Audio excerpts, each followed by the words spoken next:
नमस्कार दोस्तों, आपका स्वागत है हमारे चैनल धार्मिक जिंदगी कहानियाँ में। और आज लेकर आए हैं गीता पुरोहित जी की लिखी कहानी जब गणेश जी हंस पड़े। तो आइए कहानी शुरू करते हैं। एक साहूकार के बेटे की छोटी बहू अपने माँ बाप की इकलौती लाडली संतान थी। खाने पीने की शौकीन थी, मगर साहूकार की पत्नी कंजूस थी। वो बहू को खाने पीने को नपा तुला देती और काम ढेर सारा करवाती। बहू असंतुष्ट रहती, जैसा कि आम तौर पर होता है। साहूकारनी 2 रूखी बाटी बनाकर बहू को देती और नदी किनारे कपड़े धोने भेज देती। बहू मन मसोस कर रह जाती। एक दिन नदी किनारे के गणेश जी के मंदिर पर नजर पड़ी। बहू ने अंदर जाकर देखा, गणेश जी का मंदिर था।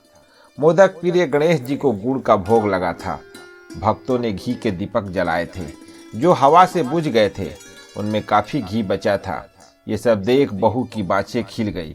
वो दौड़कर बाटियां लाई और गणेश जी सून में उनको चूरा और वही रखे घी गुड़ मिलाकर चूरमा बनाकर खाया।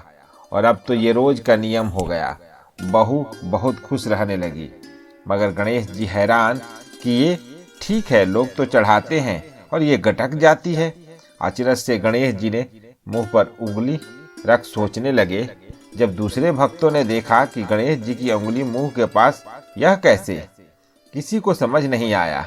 राजा को सूचना दी गई। राजा ने भी देखा और अचरज में पड़ गया। पंडितों से राय ली। पंडितों की मंत्र पूजा सब व्यर्थ।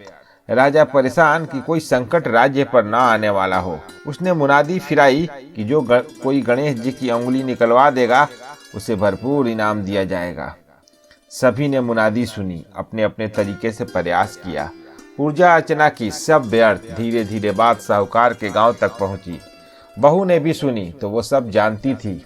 उसने सास को कहा, ये तो बड़ी बात नहीं, मैं कर दूंगी। सास ने डपटकर चुप करने की कोशिश की, पर उसने जिद की तो सास बोली, इनाम के लालच में कह रही है। राजा सनकी होते हैं, यदि नहीं हुआ तो जान भी ले लेगा। पर बहू ने जिद की। उसने ससुर जी से बात की।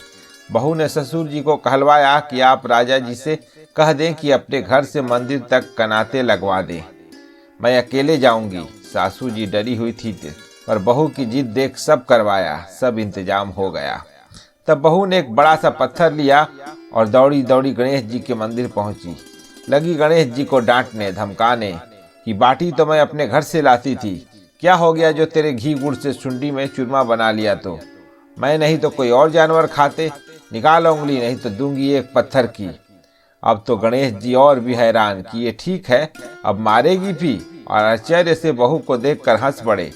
गणेश जी हंसने लगे तो उंगली मुंह पर से हट गई। बहू ने देखा और बोली कि हाँ, अब ठीक है, खबरदार कोई नाटक किया तो एक पड़ेगी। घर जाकर सासू माँ को कहा, राजा जी से कहो देख ले। सबने देखा, राजा ने भी, और वचनानुसार इनाम भी दिया। चारों ओर बहू की जय जयकार। सास ने भी बहू को मान दिया और खातिर करने लगी। उम्मीद है दोस्तों ये धार्मिक कहानी आपको जरूर पसंद आई होगी। तो फिर मिलते हैं एक और नई कहानी के साथ। तब तक मुझे दीजिए इजाजत। धन्यवाद।